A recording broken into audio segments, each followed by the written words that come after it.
지난해 7월 K9 자주포와 레드백 장갑차를 생산할 우리나라 첫 해외 생산 기지가 호주에 들어선다는 소식이 전해졌는데요. 레드백은 호주군 보병 전투 차량 사업인 랜드 400 3단계 사업의 우선 협상 대상자로 선정되며 K9 자주포, K2 전차, FA50 경공격기, 지대 공유 격체계, 천궁2 등과 어깨를 나란히 하며 K방산의 효자로 등극하게 되었습니다. 안녕하세요. 색다른 시각으로 전 세계의 이슈를 다루는 색다른 튜브입니다. 호주에서 이루어진 장갑차 수출 그리고 현지 공장 건립 두 가지를 연계한 이른바 패키지 딜에 유럽의 루마니아가 큰 관심을 보이고 있다고 알려지고 있는데요. 지난달 1조 4천억 원 규모의 K9 자주포 54문과 K10 탄약운 반장갑차 36대를 구매한 루마니아는 이로써 전 세계에서 K9 자주포를 수입한 9번째 나라이자 10번째 운영국가가 되었습니다. 현지 언론들도 역대 최대 규모의 구매라며 우리나라 생산 공장까지 방문해 취재한 관련 소식을 일제히 보도하고 있습니다. 루마니아는 우크라이나와 국경을 접하고 있는 나라이다 보니 루마니아의 입장에서도 안보적인 불안감이 계속 증가될 수밖에 없을 것입니다. 이러한 대외적으로 불안한 상황에서 4조 원이 넘는 규모의 보병 전투장갑차 도입 사업을 발표하였는데요. 구매 예정 수량은 총 298대 규모로 알려져 있습니다. 경쟁 후보는 이미 호주에서 경쟁했던 제너럴 다이내믹스의 에이젝스,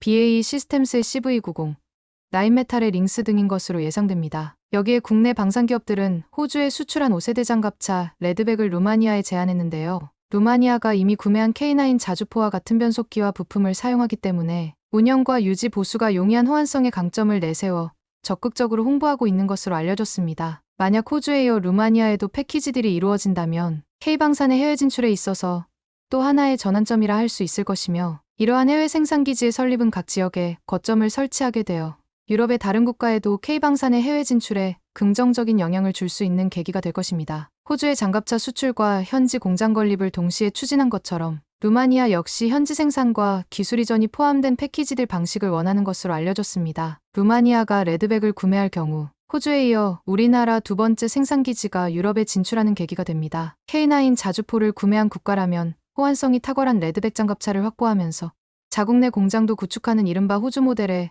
구미가 당길 수밖에 없을 것인데요. 다만 우리나라의 지속가능한 방산 수출을 위해서는 관련 중소기업들의 동반 진출 방안을 마련해야 한다고 많은 전문가들은 조언하고 있습니다. 이렇듯 K방산의 또 다른 기대주로 등극한 레드백 장갑차는 전차군단 독일과의 수주 경쟁에서 승리했을 만큼 성능 면에서는 이미 해외에서도 인정받는 보병 전투 차량입니다. 호주 육군의 랜드 400 3단계 사업은 약 24억 달러, 한화 3조 2천억 원을 들여 궤도형 보병 전투 차량 129대를 도입하는 대규모 프로젝트였습니다. 하나는 호주 맞춤형 기종인 레드백을 만들어 막강한 경쟁자인 독일 라인메탈의 링스 KF41 장갑차를 꺾고 계약을 따내는 기염을 토하였는데요. 전차군단이라는 말이 있을 정도로 독일은 그동안 장갑차 부분에서는 전 세계에서 탑급의 실력을 인정받아오던 터라 레드백의 계약은 그 의미가 더욱 높다고 할 수 있을 것입니다. 놀라운 점은 레드백과 링스 모두 호주군의 성능 요구사항은 충족한 상황에서 링스의 입찰가가 오히려 더 낮았지만 성능면에서 레드백이 더 우수한 평가를 받았다고 보도되었습니다. 이번에 하나와 방위사업청 등 정부 당국은 레드백 수주전에서 승리하기 위해 힘을 합쳐 호주의 중앙 및 지방정부와 현지 방산기업, 군당국을 상대로 파상 공세를 펼친 것으로 알려져 있는데요. 이제까지 구체적으로 알려지지 않았던 레드백 수주전의 막전 막후 장면들을 정리 요약해 보았습니다. 2017년 하나가 호주의 보병 전투장갑차 도입사업 도전을 최초 검토할 때까지만 하더라도 호주 내에서 K방산의 입지는 아주 미약했습니다.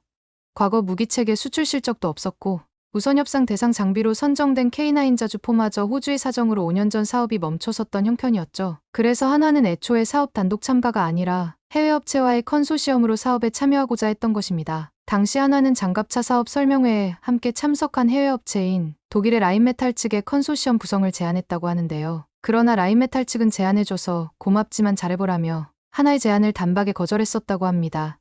이렇게 컨소시엄을 거절당하자 결국 하나는 장갑차를 자체 생산해 호주 방산 시장을 공략하기로 방침을 잡고 집요한 공략에 들어가기 시작했던 것이죠. 2022년 4월 하나의 호주 현지 공장 착공식에 스콧 모리슨 당시 호주 총리가 참석한다는 소식이 전해지자 하나와 방위사업청의 담당 부서도 기민하게 돌아가기 시작했습니다. 호주 현지 공장은 하나가 2021년 수주한 K9 자주포는 물론 향후 장갑차 사업 수주에 성공한다면 레드백 장갑차가 현지 생산되는 교두부 역할을 하게 될 공장입니다. 한국으로서는 현지 공장 착공식이 모리슨 총리를 직접 만나 양국 간 방산협력 확대 의지를 강하게 어필할 기회이기도 했던 것입니다. 그런데 출장 출발 당일 모리슨 총리의 일정이 변경되어 버리는 바람에 행사가 연기되었다는 소식이 날아들었습니다. 출국 의리에 공항에 도착했던 방사청장 및 수행단은 비행편 체크인 직전 이 소식을 듣고 공항에서 발걸음을 되돌릴 수밖에 없었다고 합니다. 결국 방사청 담당 부서와 주호주 한국 대사관의 끈질긴 노력 끝에 모리슨 총리의 착공식 일정이 다시 잡히게 되었고 드디어 방사청장은 착공식에서 그를 독대할 수 있었습니다. 이후 장갑차 도입 사업을 둘러싸고 호주 내부에서 팽팽한 이견이 불거지며 우선 협상 대상자 발표도 차일피일 미뤄지게 되었고 이러한 가운데 그해 5월 호주 총선에서 장갑차 도입에 부정적인 입장을 갖고 있던 노동당이 정권을 잡게 되면서 이러한 호주의 정치적인 환경은 결국 노동당 정권이 장갑차 사업 도입 규모를 기존 450대에서 약 3분의 1인 129대로 줄어드는 악재를 맞이하게 되었습니다. 비록 규모는 엄청나게 줄었지만 우리나라 기업과 정부는 끈질기게 호주를 설득했고 정부는 호주 측에 한국은 인도태평양 지역의 영내 국가로서 최적의 방산협력 파트너라는 점을 끊임없이 주지시키며 노력을 아끼지 않았는데요. 우리나라 방사청장은 계약이 성사될 때까지 호주 총리뿐만 아니라 국방장관, 방위산업장관, CASG 청장, 육군 참모총장 등 주요 관계자들을 만나며 지원 사격을 퍼부었습니다. 호주의 마음을 공략하기 위해서는 레드백이 단순 무기 수출이 아닌 양국 간 호혜적 장기적 협력으로 이어지는 출발점이라는 매력 포인트를 만들어야만 했습니다. 2022년에는 호주의 질롱시와 한국의 창원시가 국제호도시 협약을 맺기도 했고 실제로 그해 질롱시에 K9 자주국사포와 생산기지를 공유하기 위해 레드백의 생산공장을 착공하기도 했습니다. 2019년 9월 한국의 레드백 장갑차와 독일 라인메탈사의 링스 KF41이 최종 경쟁 후보로 선정되며 양측 간의 치열한 시험평가가 본선에서 경쟁이 펼쳐지게 되었습니다. 시험평가는 호주의 시제 차량 세대를 적기에 납품한 것부터 시작되었는데요. 호주군은 한화가 호주의 철강, 이스라엘의 포탑 등 다양한 국가의 부품들을 공급받아 시제 차량을 적시에 납품한 점에 감탄했다고 전해지고 있습니다. 또한 이렇게 극적으로 거래가 성사된 결정적인 원인은 한화 측에서 호주산 철광석 수입 확대를 같이 요청하였는데요. 대한민국에서 이집트로 2조 원어치의 K9 자주포 수출을 할 때 호주산 철광석으로 강판을 만들겠다는 딜을 제시했다는 소식이 나왔었다고 하죠. 호주 국내 정치권의 입장에서는 차기 선거에서 철강노조 세력의 눈치를 봐야 했던 점이 레드백의 승리에 유리하게 작용한 하나의 이유였던 것이라고도 할 수 있겠습니다. 또한 2022년 4월 호주의 선정평가가 끝난 뒤 방위사업청의 수출용 무기체제 군 시범 운용의 일환으로 시제품 차량 중 한 대가 블루샤크 장갑차와 함께 대한민국 육군에 무상대여되어 시범 운용에 들어가 실제 운용은 제11기동사단 기갑 수색대대에서 담당하게 되었다고 하는데요. 호주의 입찰 사업 당시 대한민국 측에선 사업에 선정될 경우 대한민국 국군도 호주에서 제조된 레드백의 역수입을 하겠다는 제안을 했었다고 하네요. 실제로 레드백이 선정됨에 따라 구체적인 도입 검토가 이루어질 것으로 예상됩니다. 실제 기동능력 평가는 호주의 모래구덩이 속에서 진행되었는데요. 평가에 참여했던 한국 측 인력들은 호주군이 완전히 차체를 망가뜨리려고 작정했구나라며 혀를 내둘렀을 정도였다고 합니다. 한화는 시험평가 과정에서 호주군이 이런저런 요구를 추가할 때마다 모든 수단과 방법을 강구에 반영하겠다는 약속을 지켜냈다고 합니다. 우리나라 방사청 관계자는 무기체계 수출은 양국 간 안보, 외교, 경제 등 다양한 분야의 협력을 견인하는 효과가 있어 최근 그 중요성이 더욱 주목받고 있다고 밝힌 바 있는데요. 또 방위사업청은 한국의 무기체계와 우리 방산업체가 세계 시장에서 더욱 신뢰받을 수 있도록 필요한 노력을 아끼지 않겠다고 강조했다고 할 정도로 민간은 물론 정부에서도 많은 노력을 기울인 계약이었다는 걸 알 수 있는 부분입니다. 이러한 노력으로 인해 한화에어로스페이스의 궤도형 보병 전투장갑차인 레드백이 독일 라인메탈의 링스를 꺾고 호주 차기 장갑차로 최종 선정되는 쾌거를 달성하게 되었습니다. 레드백은 링스의 막판 추격 전에 한때 역전위기도 있었지만 대통령실, 국방부, 외교부, 육군 등이 대대적인 지원 사격에 나서면서 최종 계약이 성사되었던 것입니다. 2021년 한화에어로스페이스의 K9 자주포에 이어 2년 만에 장갑차까지 호주에 수출되는 쾌거로 세계 방산시장에서 우리 무기체계의 저력을 보여주는 계기가 되었고 K방산이 오커스, 즉 미국, 영국, 호주 안보동맹의 선진시장에 본격적으로 진입했다는 부분에서 그 의미가 크다고 할 수 있겠습니다. 레드백은 특히 해외 수출을 목표로 삼아 최초 기획 단계부터 설계 공급 계획까지 특정국 맞춤형으로 진행한 첫 사례인 것이 특징입니다. 새로운 형태의 K방산 수출 시스템을 시도해 성공한 것으로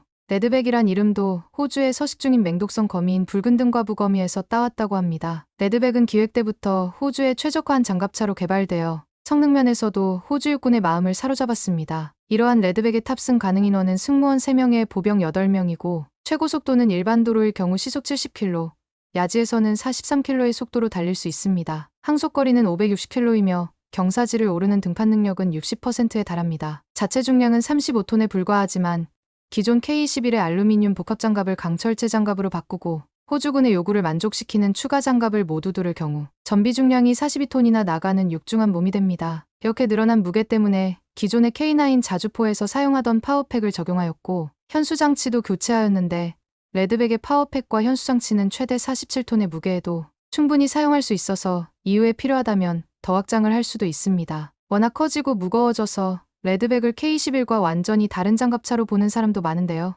일단 제작사에서는 K21 보병 전투 차량의 개량형이라고 광고하고 있는 것으로 보아 완전히 다른 장갑차는 아닌 것으로 보입니다. 포탑은 현지 협력사인 EOS사가 개발한 T2000 포탑을 사용하는데 기존의 K21에서 사용하던 포탑에는 호주군이 요구하는 전장 파악 장비들을 넣을 수가 없어서 새로 만들어야 했다고 하네요. 주포로 부시마스터 MK44S 30mm포를 사용하는데 이후 필요에 따라서 35mm나 50mm포로 업그레이드할 수 있으며 주포 이외에도 EOS R400S MK2 HD RCWS에 탑재된 M2 브라우닝 12.7mm 기관총, MAG58 7.62mm 동축기관 총과 스파이크 대전차 미사일도 탑재됩니다. 이스라엘의 LB 시스템스에서 개발한 C4I 장비와 360도 AR 카메라 시스템인 아이언 비전, 아이언 피스트 능동방어 체계도 포탑에 탑재됩니다. 현수장치는 원본이 된 K21의 암내장형 유기압 서스펜션을 적용해서 궤도식 장갑차 중에서는 승차감이 매우 좋은 편인데요. 고무궤도 또한 적용되어 있어서 레드백 사양의 승차감과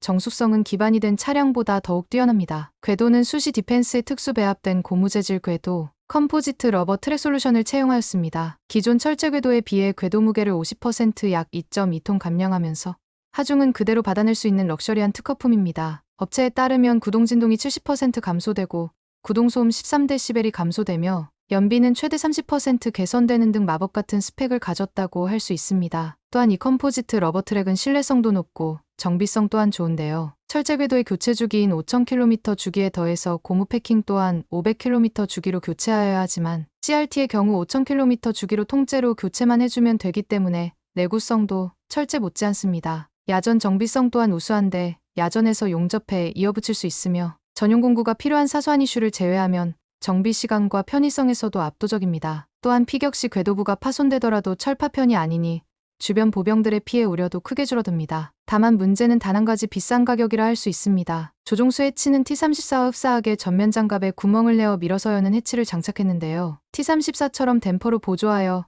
여는 식으로 큼직한 대형 댐퍼 하나만 있는 T-34와는 달리 얇은 소형 댐퍼 2개가 달려 있습니다. 또한 전투기에 적용되는 최첨단 센서와 A사 레이더, 차량 내부에서 특수 헬멧을 쓰면 고글 화면을 통해 전차 외부 360도 전방향을 감시할 수 있는 기능들이 탑재되어 있는데요. 이러한 기능들은 모두 한국군 장갑차에는 거의 없는 기능들이라고 하네요. 하지만 이러한 레드백의 우수한 성능에도 수주전은 피를 말리는 싸움이었습니다. 수출을 사전 검토할 때부터 가능성이 희박하다는 비관론이 우세했다고 할 정도였습니다. 당시는 K9 자주포가 호주군의 우선 협상 대상이 됐다가 중단된 지 몇 년 되지 않은 상황이었고 호주에 무기 수출이 이뤄진 전례가 없는 데다가 전차 및 장갑차 최강국인 독일이 유리할 수밖에 없었습니다. 최하손이라는 뜻의 독일 링스는 날렵한 기동력이 강점인 장갑차입니다. KF-31과 KF-41 두 가지 형태가 있는데 KF-31은 3명의 보병 전투차 운용인원, 조종수 전차장 포수 이외에 6명의 보병을 탑승시킬 수 있고 KF-41은 길이가 더 길어서 탑승 인원은 3명 이외에 8명의 보병을 더 탑승시킬 수 있습니다. 또 두 모델은 다른 포탑을 사용하고 있습니다. KF-31은 2016년 공개되었으며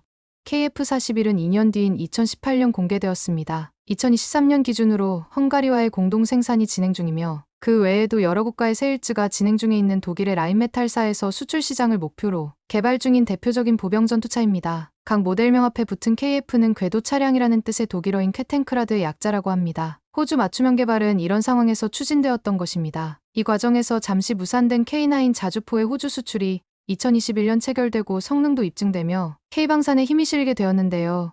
하지만 진짜 수주전은 우선 협상 대상 선정 이후부터 펼쳐졌습니다. 역전극을 노린 라인메탈이 전방위적 로비에 나서게 되면서 한국과 호주 간 협상이 흔들렸고 호주군 안팎에서 레드백 성능 믿을만하겠냐는 악소문이 퍼지기 시작했습니다. 그해 5월 호주 정권이 노동당으로 교체된 상황도 협상을 어렵게 하는 악재 중의 하나였습니다. 하나의 국제적 인지도가 상대적으로 낮고 영어로 발음하기도 어려워 하나를 중국 업체 화웨이로 잘못 아는 일도 벌어졌다고 합니다. 한화에어로스페이스 관계자는 지난 7월 우선 협상 대상으로 선정됐을 때 겉으론 웃었지만 이후 4개월간 속으로는 협상이 결렬될까 마음 졸이는 나날이 계속됐다고 말했다고 하는데요. 이는 그때 힘들었던 상황을 단편적으로 보여주는 부분입니다. 분위기 반전은 정부가 국가안보실을 중심으로 국방부, 외교부, 국정원, 그리고 육군까지 나서 대대적인 판세구치기 작전에 돌입하면서 이루어졌다고 하는데요. 현 정부 들어 호주가 포함된 오커스 쿼드 등 안보 협력체와 협력을 강조하는 정책을 편 것도 협상 과정에서 힘이 있는 카드로 활용되었으며 국방부는 우선 협상 대상자 선정 이후에도 정부는 리처드 말스 국방장관,